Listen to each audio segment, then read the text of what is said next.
Assalamualaikum warahmatullahi wabarakatuh. My name is Raihan Aknyautuan. My standard number is A3202000154. I am from Extensive Reading Class G. Robinson Adventures at Sea. Amazed and terrified by the sound of my gun.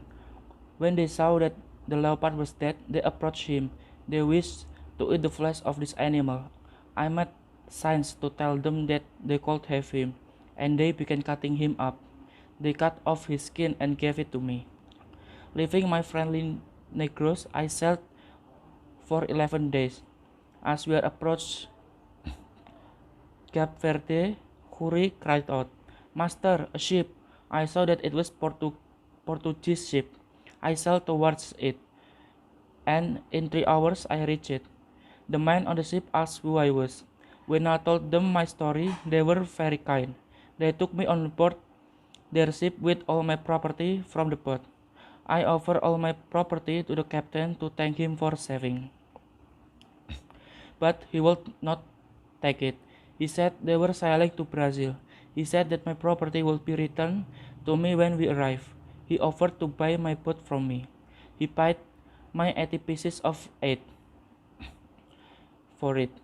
He also offered me 60 places of 8 for my boy Suri. I didn't want to sell the poor boy's liberty because he had helped me to escape from slavery.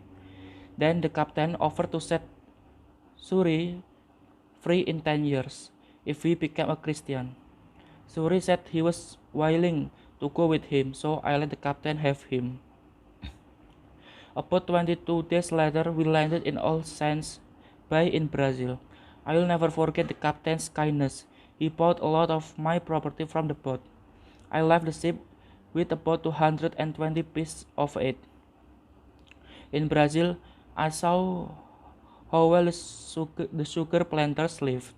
They grew rich quickly. I decided to settle in Brazil and become a sugar planter. The first 2 years were difficult, but then my plantation grew prosperous. I was sorry that I had sold my boy Suri, for I needed help. I was not happy in my new life. This was the middle state of which my father had spoken. I often said to myself, I could have done this at home instead of coming 5,000 miles to do it among strangers and savages. I thought it was like a man stranded alone up upon an island. Never compare your situation to a worse one. God may place you in the worst situation, so that you long for your old life. I say, God was just to leave me on an island where I really was alone. If I had been content to stay as I was, I would have been rich and happy. By leaving me on the island, God made me understand this. The captain of Portuguese ships advised me to send for some money. I had left my money with a friend in London. My friend sent me the money in the form of English goods. When they arrived, I thought that my fortune was made. I sold the goods at a great profit for about 400 pounds.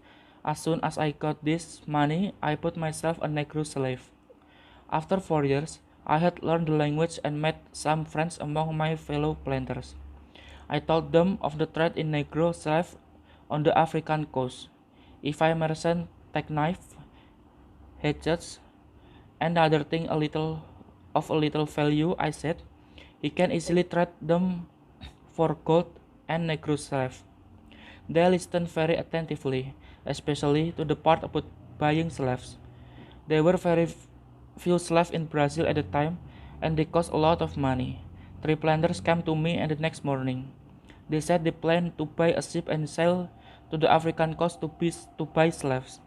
They wanted to make one voyage only, then share the slave among their plantation.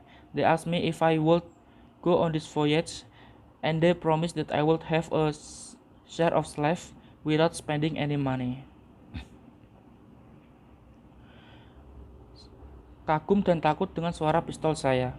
Ketika mereka melihat bahwa macan tutul sudah mati, mereka mendekatinya. Mereka ingin memakan dua daging dari hewan ini. Saya membuat tanda untuk memberitahu mereka bahwa mereka dapat memilikinya, dan mereka mulai memotongnya. Mereka memotong kulitnya dan memberikannya kepadaku. Meninggalkan orang-orang negro yang ramah, saya berlayar selama 11 hari. Saat kami mendekati Tanjung Verde, Suri berteriak, "Guru, sebuah kapal!" Saya melihat bahwa itu adalah kapal Portugis. Saya berlayar ke arah itu dan dalam 3 jam saya mencapainya. Orang-orang di kapal bertanya siapa saya. Ketika saya menceritakan kisah saya kepada mereka, mereka sangat baik. Mereka membawa saya ke kapal mereka dengan semua properti saya dari kapal. Saya menawarkan semua properti saya kepada kapten untuk berterima kasih padanya karena telah menyelamatkan saya. Tapi dia tidak mau menerimanya. Dia mengatakan mereka sedang berlayar ke Brazil. Dia mengatakan bahwa properti saya akan dikembalikan kepada saya ketika kami tiba. Dia menawarkan untuk membeli perahu saya dari saya. Dia membayar saya 80 keping untuk itu. Dia juga menawari saya 60 keping untuk anak laki-laki saya, Suri. Saya tidak ingin menjual kebebasan anak laki-laki malang itu, karena dia telah membantu saya melarikan diri dari perbudakan.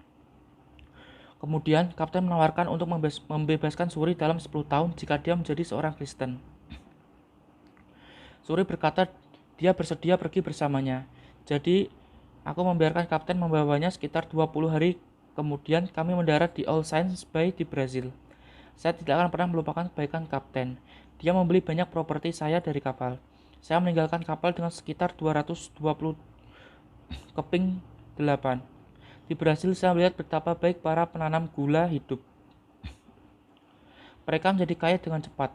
Saya memutuskan untuk menetap di Brasil dan menjadi penanam gula. 2 tahun pertama sulit, tetapi kemudian perkebunan saya tumbuh subur. Saya menyesal telah menjual anak laki-laki saya, Suri, karena saya membutuhkan bantuan. Saya tidak bahagia dengan kehidupan baru saya. Ini adalah keadaan tengah yang dibicarakan ayahku.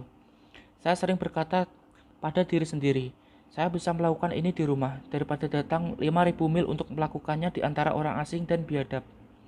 Saya pikir saya seperti seorang pria yang terdampar sendirian di sebuah pulau. Jangan pernah membandingkan situasi Anda dengan yang lebih buruk. Tuhan mungkin menempatkan Anda dalam situasi yang lebih buruk sehingga Anda merindukan kehidupan lama Anda.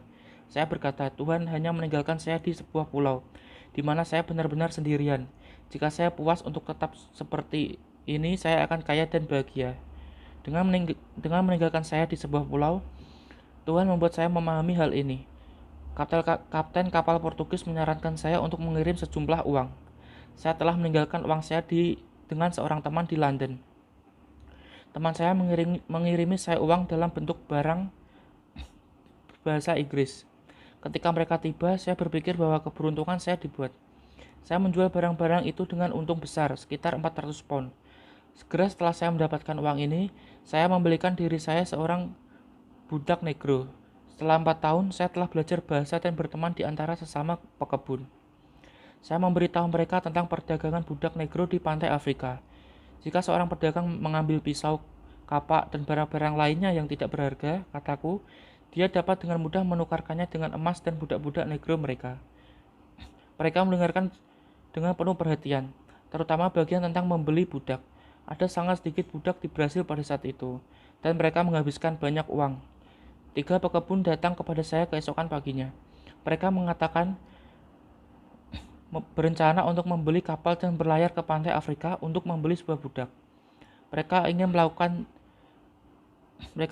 satu perjalanan saja.